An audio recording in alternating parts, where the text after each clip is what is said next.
Here is what's happening in China that the Western media just does not talk about.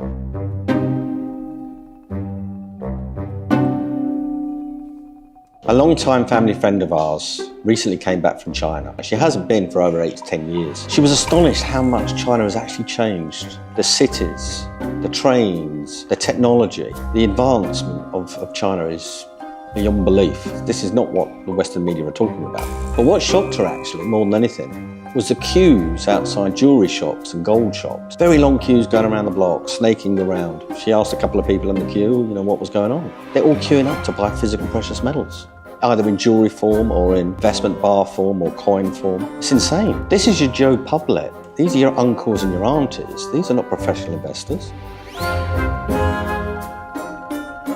The West is suffering from a global debt crisis, obviously, but China has a severe insolvency crisis, instigated by, obviously, a significant property market downturn from an overbuilt situation, overcapacity in industrial production, and hence the Chinese government has instigated extreme monetary expansion to counter the insolvency issues that are in China. In 2025 alone, it was $4.5 trillion equivalent in renminbi that was pumped into the system.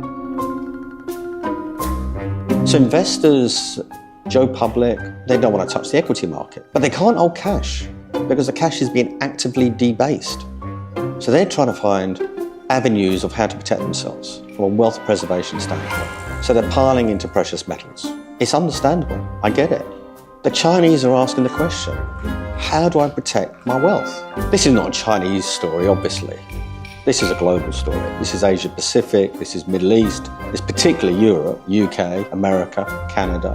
We're in the largest global debt crisis in all of economic history, and we've got a leverage crisis on top of the Mount Everest of debt. This quite simply leads into monetary debasement. There is no other route.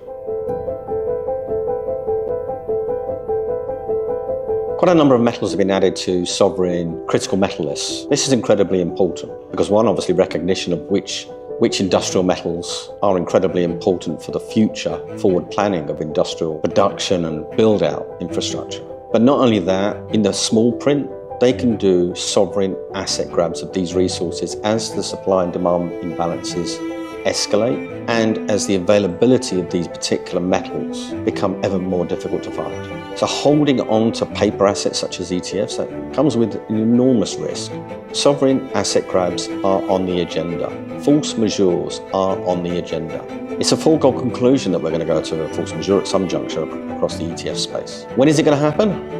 Incredibly difficult to state. This cycle leads us into the end of this decade, 2032. It could happen this year, it could happen next. Why risk wealth preservation on paper when the risks are so apparent and so obvious? Looking at simple data, for example, M2 money growth, US M2 money growth, and global M2 has actually been pretty similar. Since the year 2000 to the year 2025, the end of 2025, global M2 has grown by roughly, or global US M2 has grown by 400%. The S&P 500 has grown just under 400%. So it's underperformed monetary growth. This is an appalling state of affairs. Now, remember, the S&P 500 includes the Mag 7, the Magnificent 7. If you pull them out, the S&P 500 has been an appalling index to be in the last 25 years. But bringing the Magnificent 7 back in again, the S&P 500 has underperformed money supply growth. You're not seeing your wealth preservation there. Now you've got a number of institutions like the Morgan Stanley Chief Operating Officer or Chief Investment Officer stating that the 60-40 portfolio is dead. Well, I've been saying that for 3 or 4 years. They're now saying an allocation towards gold in particular should be closer to 20% of the portfolio. That's physically impossible, by the way. At the moment, if you include sovereign central banks, family offices, wealth managers, banks, as a percentage of total assets, they've got roughly around about 2.5% allocation to gold. But that includes sovereign central banks. Now, the banks themselves and the wealth managers and the pension funds, they've got an allocation closer to 1%. But if you move from 2.5% to 5%, gold will triple in price. It really is as simple as that. Now, going back to the data of year 2000 to 2025, gold has performed roughly 1,500%. I haven't looked at the numbers this morning.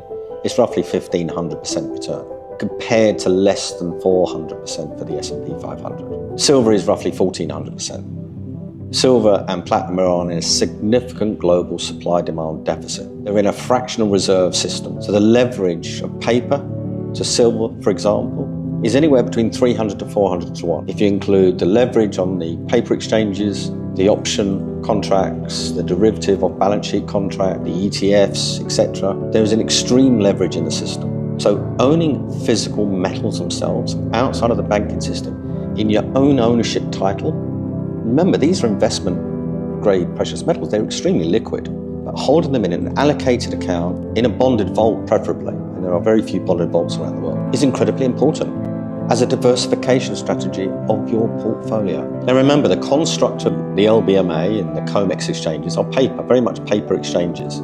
The Shanghai exchange is a physical exchange. You take delivery. Now, we've got an arbitrage situation at the moment. Effectively, Shanghai prices are roughly, in silver as an example, they're roughly 13% higher in arbitrage opportunity. So for example, Shanghai prices are trading over $100 today, while paper prices in the West are trading at $88.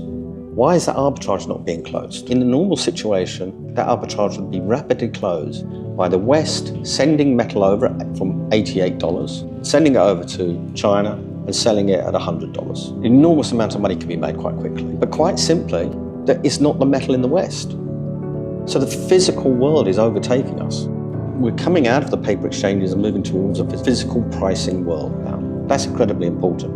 Now, India is collateralizing silver now as of April next year. That's incredibly important because families that hold physical silver as investment holdings can now use it as collateral for banking loans. Gold's already been collateralized in India. There is an enormous amount of developments going on in the precious metal market behind the curtains in Asia Pacific and Middle East that the West are simply not aware of. It's not too late to get into this cycle. We've only just started. The bigger moves are still coming. If you want to find out more, then please contact us. And also, why not join our WhatsApp channel? A regular update on market developments, price actions, when to sell, when to buy, what metals you should be looking at. Join us now.